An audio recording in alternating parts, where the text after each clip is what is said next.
హన్మకొండ జిల్లా కమలాపూర్ మండలం మర్రిపల్లిగూడెంలో గంజాయి చాక్లెట్లను పోలీసులు పట్టుకున్నారు.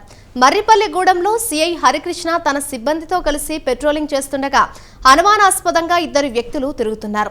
వారిని తనిఖీ చేయగా 510 గ్రాముల ఎండు గంజాయి, 75 గ్రాముల గంజాయి చాక్లెట్లను గుర్తించారు. నిందితులు ఇద్దరు బీహార్ నుంచి తక్కువ ధరకి గంజాయిని కొనుగోలు చేసి ఇక్కడ అమ్ముతున్నట్లు తెలిపారు. ఇద్దరిపై కేసు నమోదు చేసి దర్యాప్తు చేస్తున్నట్లు సీఐ తెలిపారు. టైంలో మర్రిపల్లిగూడెం శివారులో పెట్రోలింగ్ చేస్తుండగా ఊరు చివరన చెట్ల పొదల్లో ఇద్దరు వ్యక్తులు అనుమానాస్పదంగా కనబడంతో అట్టి వ్యక్తులు విచారించగా వాళ్ళు బీహార్కి చెందిన వాళ్ళు.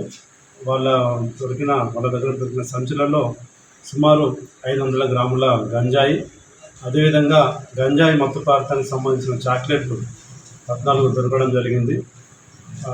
వెంటనే ఆ ఇద్దరు వ్యక్తుల దగ్గర దొరికిన గంజాయిని, అదేవిధంగా చాక్లెట్లని ఇద్దరు పంచుల సమక్షంలో పంచనామా నిర్వహించి పోలీస్ స్టేషన్కి తీసుకొచ్చి రిమాండ్కి వాళ్ళని పంపించి కోర్టు ముందట ప్రొడ్యూస్ చేయడం జరిగింది. ఈ సందర్భంగా మండల ప్రజలకు తెలియజేయడం ఏమనగా, ఎక్కడ సార్ వీళ్ళు బీహార్కి చెందిన వ్యక్తులు.